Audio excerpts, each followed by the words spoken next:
Avant de tirer une de leurs flèches, les archers professionnels visent le cœur, c'est l'une des plus grandes clés de leur réussite. Le moindre souffle peut agir sur la cible, les archers doivent donc lutter contre la pression et les nerfs pour calmer leur rythme cardiaque et fixer leur position. Pour la première fois, ces changements du rythme cardiaque sont visibles en direct aux Jeux olympiques grâce à des contrôles biométriques. C'est l'une des technologies qu'ont adopté les organisateurs de Tokyo 2020 pour partager tous les détails de la compétition avec le public et améliorer son expérience, une tâche désormais encore plus urgente compte tenu du manque de spectateurs dans les tribunes en raison de la pandémie.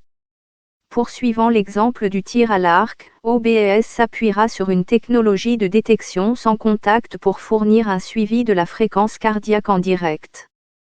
Pour ce faire, 4 caméras seront placées à environ 12 mètres des athlètes, se focalisant sur leur visage et analysant les petits changements de couleur de peau générés par la contraction des vaisseaux sanguins, explique-t-il d'OBS. Le public pourra assister aux variations du rythme cardiaque et à la montée d'adrénaline vécue par l'archer à travers les graphismes qui seront affichés à l'écran. Exarchot considère que cette première étape ouvre la porte à une autre dimension nouvelle dans le récit sportif, même s'il souligne que cela comporte des défis, notamment dans le domaine juridique, en raison de la protection des données personnelles des athlètes impliqués, qui doivent donner leur accord sur l'utilisation de ces technologies. Dans certaines compétitions d'athlétisme, des données en temps réel sur la vitesse atteinte par chaque athlète seront mises à la disposition du public, analysant en détail les différentes phases de la course avec différentes métriques et couleurs sur l'écran pour l'identifier. Les données seront basées sur la technologie 3D AT, 3D Athlete Tracking, d'Intel, mise en œuvre avec le chinois Alibaba, qui facilite son service dans le cloud. Toujours via Intel, OBS proposera des rediffusions de basketball à 360 degrés, via 35 caméras en 4K, une technique qui a été utilisée dans d'autres compétitions sportives.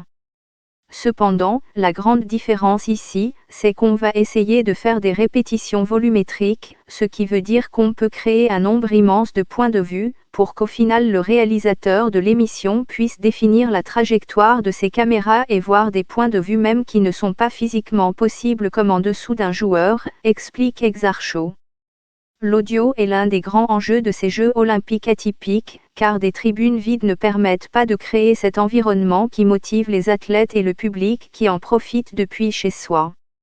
Pour la première fois, les Jeux seront diffusés en capturant le son de toutes les directions, y compris celle juste au-dessus de vous, pour que vous vous sentiez complètement immergé, souligne Exarchot. Compte tenu du manque de spectateurs, OBS s'est efforcé de recréer l'atmosphère de chaque sport et de chaque site olympique. Pour ce faire, ils ont utilisé l'audio en direct des compétitions précédentes afin que les réseaux puissent fournir ce sentiment de présence humaine. Nous ne parlons pas de fausses réactions ou effets qui ont parfois été utilisés dans le football ou d'autres sports, remarque Exarchot, mais une recréation de la sensation de présence humaine, une recréation du sens cinématographique de l'environnement humain. Ce seront les premiers Jeux olympiques à être produits de manière native en 4K HDR, rapprochant l'image de la réalité à des niveaux jamais vus auparavant, avec une plus grande gamme de lumière et de fidélité des couleurs. Quand nous avons commencé à le planifier, nous ne savions vraiment pas s'il y aurait suffisamment de capacités techniques dans le monde pour faire quelque chose comme ça, explique le directeur d'OBS.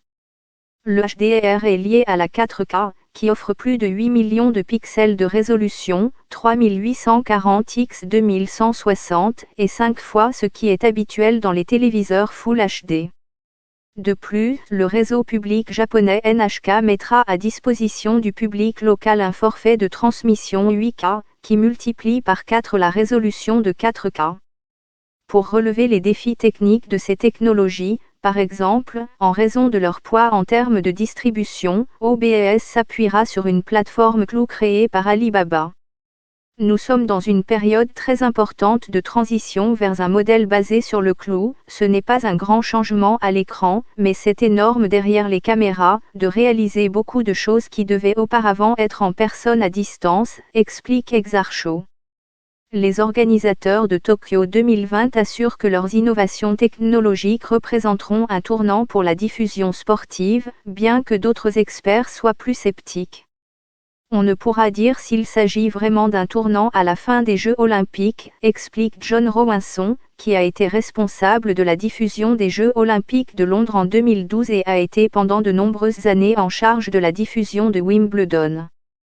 D'après mon expérience non seulement à Londres 2012, mais aussi au championnat de Wimbledon, certaines de ces innovations qui se sont avérées très coûteuses n'ont vraiment pas eu beaucoup d'influence sur la diffusion et n'ont pas ajouté à l'expérience du public. Selon lui, la prochaine étape révolutionnaire en ce sens sera le son et donner au public l'impression d'être à l'intérieur du stade. Mais, pour des raisons évidentes, conclut-il, cela ne peut pas arriver à Tokyo.